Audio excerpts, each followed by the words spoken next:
Et c'est YouTube et aujourd'hui on va parler de caméra et surtout d'argentix parce que ça fait longtemps que je voulais faire cette vidéo. J'en ai déjà fait une l'année dernière sur les argentix et j'avais parlé des argentix que j'avais, de mes objectifs. Mais je vous avais dit en fin de vidéo que j'allais essayer d'avoir une bague d'adaptation pour essayer les vrais objectifs argentix sur mon appareil. Parce que forcément c'est des Nikon et moi j'ai un Panasonic. Donc il faut une bague d'adaptation pour que je puisse utiliser les mêmes objectifs argentix sur cet appareil. Donc on va aller voir tout de suite ce beau monde.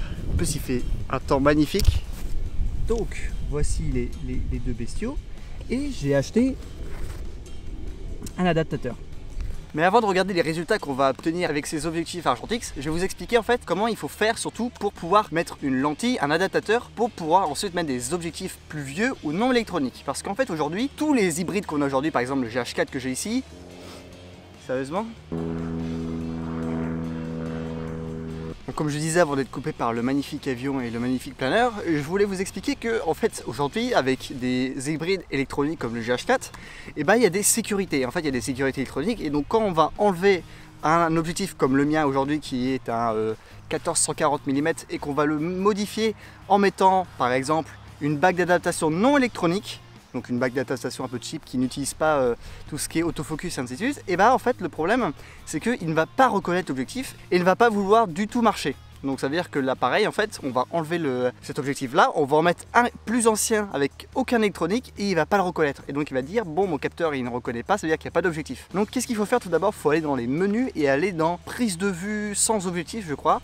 Et en fait quand tu fais ça, on arrive et on peut mettre cette bague d'adaptation ou n'importe quelle bague d'adaptation avec un objectif non électronique. Parce qu'en fait, vu que ceux-là, par exemple, ils ont une ouverture mécanique, on peut le voir tout à fait ici. Si je fais le focus, voilà exactement. Ici, on a une ouverture, on a l'ouverture mécanique et non électronique avec les molettes en haut. Donc forcément, ça ne peut pas marcher et on est obligé de le faire manuellement. Et donc le boîtier ne reconnaît pas l'objectif et il est perdu. Donc en fait, il faut tout d'abord aller dans les réglages et ils vont vous dire attention, est-ce que vous voulez modifier ça et tout ça. Et bien sûr, c'est pour ça qu'aujourd'hui, par exemple là, je peux tout à fait enlever l'objectif et mettre celui-ci sans que la vidéo se coupe. Parce qu'il va se dire bon, on m'a dit qu'il ne fallait pas couper, donc on va pas le couper. Donc ça c'est très important. Si vous avez un problème comme ça, vous vous dites c'est impossible de le résoudre, en fait c'est tout simple, il faut juste aller dans les réglages et aller dans prise de vue sans objectif ou un truc sans objectif, et il faut mettre oui. Et comme ça on peut modifier. Sinon, moi ce que j'ai fait, c'est que j'ai pris une bague d'adaptation pas très chère, qui coûte dans les 20 ou 30 euros. C'est une Gobi. Je sais pas trop, c'est américain donc je sais pas trop comment le prononcer. Voilà, c'est exactement ça. Ça permet en fait un grossissement et surtout l'adaptation, on pourrait dire comme un peu les processeurs des chipsets en fait. Parce que ici on a le port micro 4 tiers, donc ça veut dire qu'avec cette dimension là on peut mettre n'importe quel objectif micro 4 tiers comme j'ai celui-là. Et quand on regarde l'arrivée, si j'arrive à... voilà, il est beaucoup plus grand, vous voyez bien. Il y a une sorte de zoom. Donc l'arrivée est beaucoup plus grand que là où on met le capteur. Et donc c'est tout à fait logique parce que cet objectif là est beaucoup plus gros que celui que j'ai actuellement. Et donc forcément il faut une bague d'adaptation. Ça c'est le plus important. Mais on peut avoir n'importe quelle bague d'adaptation comme des Metabone qui coûtent 400 balles ou des petits comme ceci qui n'utilisent pas en fait toutes les technologies comme l'autofocus et tout ça parce que forcément il n'y a pas d'autofocus dans ces vieux objectifs là. Et donc en fait par exemple si vous voulez un jour prendre des vieilles lentilles argentix et que vous les mettez sur un Canon, un Nikon ou n'importe quoi d'actuel et que vous prenez un Metabone, ça ne sert strictement à rien. Prenez un truc basique et ça vous fait déjà ultra le taf.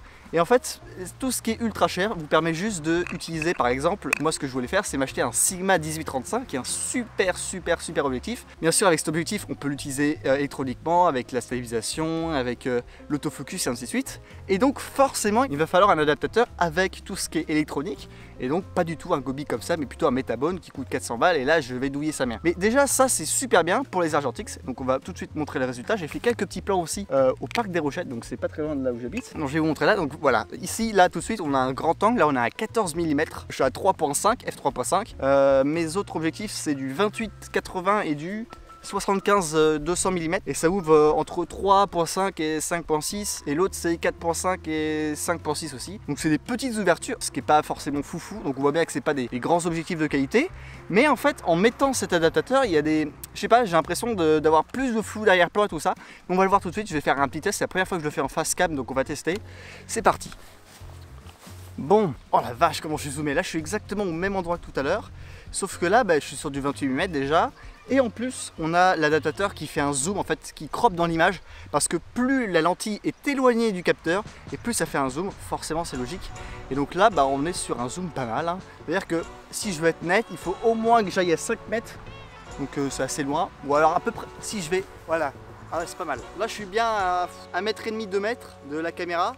Et je suis à peu près à la même distance qu'on est, genre on a l'impression d'être à la même distance que tout à l'heure avec l'ancien objectif. Donc ça c'est agréable, donc là je pourrais parler comme ça, je suis juste loin du micro donc je dois parler un peu plus fort. C'est déjà pas mal, là je suis à 28 mm, à 75 mm ça va être un truc de ouf. Je dois avoir un zoom, plus toutes les mécaniques donc c'est trop rigolo, tu changes de... Là je suis à 80 mm, donc on est sur un zoom pas mal, hein. Là ça zoome à 5 mètres donc ça veut dire que je vais mettre là-bas. Là on voit bien les barres, oh la vache. Bon bah c'est un super zoom. 80 mm ça veut dire que vu que c'est 80 mm plein format, alors attends on va dézoomer. Vu que c'est du 80 mm plein format. Waouh. Ah oui c'est comme ça on a beau bokeh. Bon ça fait un peu zoomé, ça fait un peu bizarre mais bon. Là vu que c'est du 80 mm plein format, c'est peut-être du 160 mm, voire plus ou moins, je sais pas trop en fait le crop qu'il y a et si c'est surtout des objectifs APS-C ou full frame. Parce que si des full frame c'était x2, les des APS-C c'était x1,6 ou x1,4 je sais plus. En fait c'est le crop qu'il y a entre la version plein format où par exemple l'image elle est beaucoup plus grande que ceci. Par exemple imaginons que ça c'est le truc plein format, et bah théoriquement on croperait, voilà, ça serait l'image en micro 4 tiers parce qu'on fait x2 dans l'image en fait. Donc c'est un crop, moi je regarde le retour, c'est normal si je vous regarde pas dans les yeux. Donc voilà, bon, c'est assez agréable, en plus j'ai l'impression que le piqué est pas mal. Forcément là la netteté est pas mal, elle est assez proche, là je suis à 60 cm, 50 cm de l'appareil. Alors je suis assez content parce que j'avais jamais testé. Et en fait je me suis aperçu aussi tout à l'heure que quand j'enlevais la lentille, donc celle que j'ai d'habitude, l'électronique Panasonic, la caméra s'arrêtait de filmer. En fait j'ai continué la vidéo sans filmer, donc c'était un peu deg. Donc là je reprends mais je suis assez content du résultat. C'est assez stylé. Bon maintenant on va tester le 75-240 mm. Alors ça c'est un gros, alors ça c'est un obus. Quand tu le dézoomes, c'est du grand n'importe quoi. Le truc c'est un bazooka. Alors on va pas faire peut-être d'effets spéciaux avec un bazooka si. Bon c'est un méga bazooka sa mère. Et je pense qu'il va zoomer bien comme il faut. Tout à l'heure j'ai fait un petit test mais là on va faire un test un peu plus poussé là. Et un peu ce qui est bien avec ça c'est que vu que c'est juste une lentille d'adaptation, si j'enlève...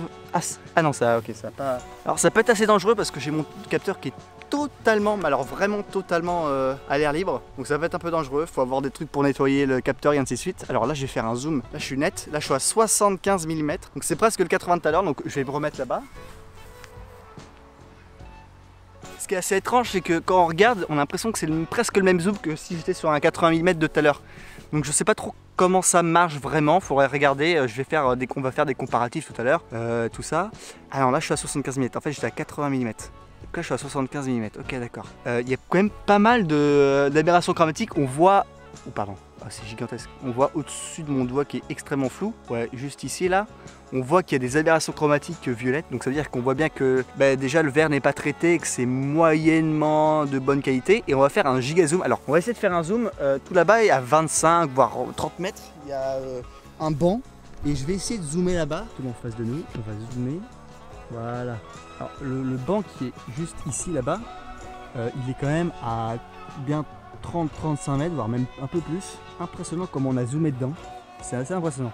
Et en fait ce qu'on voit en haut là un peu grisé, en fait c'est les barres parallèles. Voilà, la vache. Ah oui ça fait quand même c'est quand même assez grand angle hein, le 14 mm quand on y pense. En fait ce qui se passe c'est qu'il y a une sorte de confirmation électronique de l'appareil et quand on remet un nouvel objectif électronique comme le mien avec une sorte de bague, je pense qu'il y a une sorte de vérification électronique, et en fait déjà tout s'arrête, tout devient noir et ensuite ça redémarre un peu l'appareil, c'est un peu bizarre.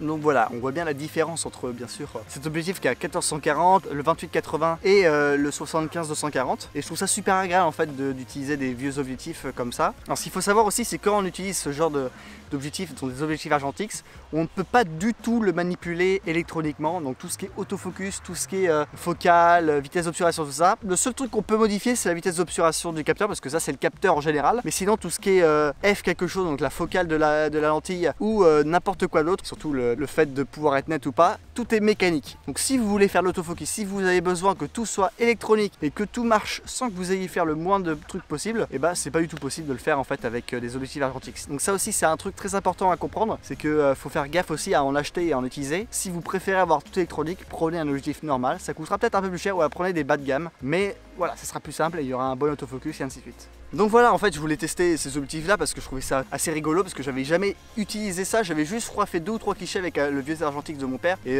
j'avais trouvé ça pas mal, mais bon faut traiter la photo et ainsi de suite, donc c'était un peu chiant. Et là c'est vrai qu'avec un appareil électronique et utiliser des vieux objectifs c'est super bien. Je vais essayer d'en utiliser plein d'autres, on va acheter un peu sur eBay tout ça, parce qu'il y en a vraiment, c'est des pépites. Si vous êtes vraiment fan de photos ou de vidéos et que vous voulez des vieux objectifs type cinématographique, il y en a des super beaux, même des lentilles cinématographiques de cinéma. Captain Obvious. Il est trop fort. Donc des trucs qui coûtent une grosse blingue d'habitude, qui coûtent quoi 200 voire même je crois que j'en ai vu un à 80 € sur eBay ou sur Amazon. Ça ne coûte plus rien parce que c'est des vieux objectifs, mais ils ont une qualité, ils ont surtout un rendu, le piqué il est ouf déjà, parce que c'est une qualité de lentille supérieure à celle qu'on a, même les objectifs que j'ai aujourd'hui, par exemple ça c'est un objectif qui coûte 450 €, que j'ai eu en kit, et même les objectifs de kit sont moins bonne qualité que les vieux objectifs argentiques qui existaient à l'époque de l'URSS, même il y a on pourrait tester des objectifs de l'URSS et tout ça, et vu qu'il existe plein de sortes d'adaptateurs sur tous les types de montures, donc des montures L, des montures Canon, Nikon, Panasonic, Olympus et plein d'autres trucs comme ça.